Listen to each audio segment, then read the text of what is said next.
PR Yadav బుక్లోంచి cell and tissue topic 10th question చూద్దాం. Steroid synthesis occur within which of the following structure? Correct option B mitochondrial. మన బాడీలో steroid అనేవి సెల్లోని ఏ భాగంలో తయారవుతాయి? ఎక్స్ప్లెనేషన్ చూద్దాం. Steroid synthesis occurs into cytoplasm and mitochondrial. జనరల్గా steroid hormones తయారనేది సెల్లో ఉన్న సైటోప్లాజం అండ్ మైటోకాండ్రియాలో జరుగుతుంది. ఇచ్చిన ఆప్షన్ ప్రకారం mitochondrial. 11th question. The aqueous component of the cell within which various organelles and particles are suspended? Correct option A cytosol. Aqueous అంటే liquid.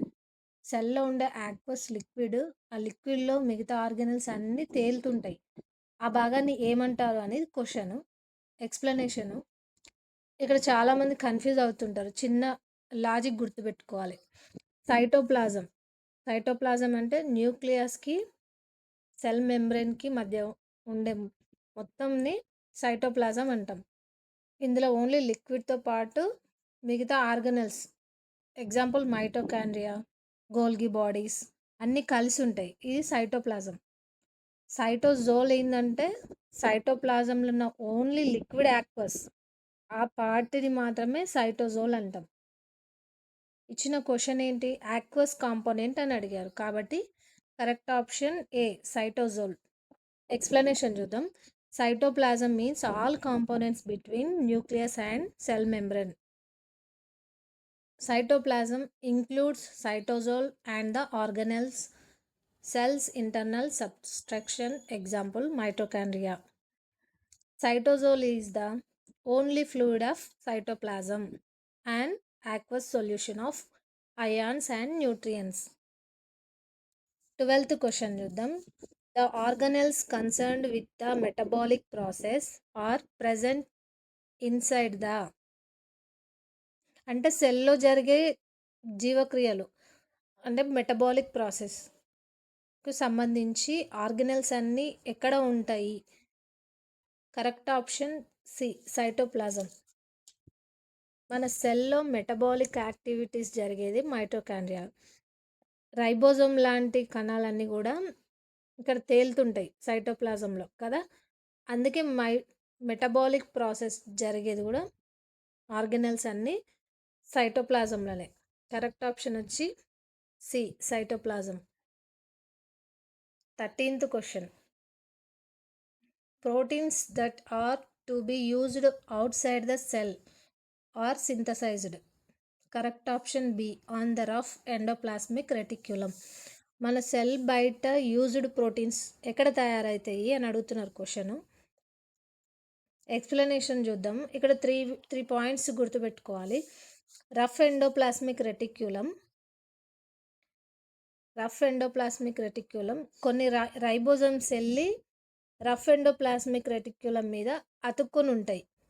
అందుకే అట్లా అతుక్కున్నందుకే రఫ్గా కనిపిస్తుంది. ఇక్కడ తయారు చేసే ప్రోటీన్స్ అన్నీ ప్యాక్ చేసి అవుట్ సైడ్ ద సెల్ బయటికి పంపుతాయి. అంటే ఎక్స్పర్ట్ క్వాలిటీ ప్రోటీన్స్ అన్నమాట. ఇంకొకటి ఫ్రీ రైబోజోమ్స్. ఇవి సెల్లో ఉన్న లిక్విడ్ సైటోజోల్లో ఇష్టం వచ్చినట్టు ఫ్రీగా తిరుగుతుంటాయి. ఇవి తయారు చేసే ప్రోటీన్స్ అన్నీ సెల్ లోపల వాడుకోవడానికే సరిపోతాయి. ఇక్కడ ఇంకో పాయింట్ ఉంది, మైటోకాండ్రియా లోపల కూడా రైబోజోమ్స్ ఉంటాయి, కానీ అవి ఓన్లీ మైటోకాండ్రియా వాళ్ళ సొంత అవసరం కోసం మాత్రమే ప్రోటీన్స్ తయారు చేసుకుంటాయి, బయటికి పంపవు, బయటికి ఇవ్వవు. సో క్లియర్ కదా.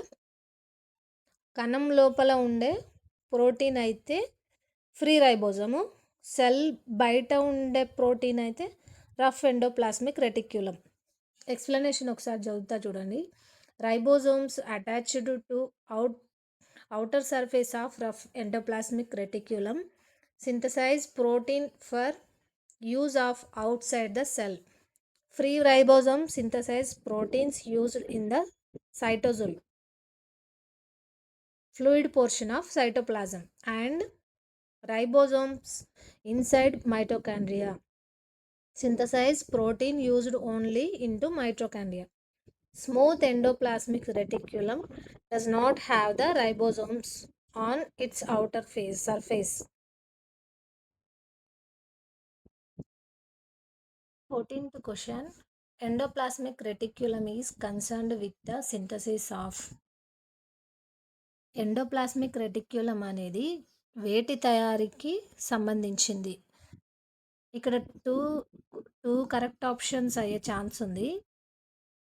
రఫ్ ఎండోప్లాస్మిక్ రెటిక్యులం ప్రోటీన్స్ని తయారు చేస్తుంది. స్మూత్ ఎండోప్లాస్మిక్ రెటిక్యులం లిపిడ్స్ని తయారు చేస్తుంది. సో ఎండోప్లాస్మిక్ రెటిక్యులం మెయిన్గా ప్రోటీన్స్ అండ్ లిపిడ్స్ రెండింటికి హెల్ప్ అవుతుంది.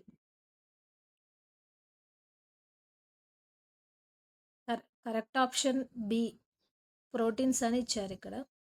15th question. Protein synthesis is a function of.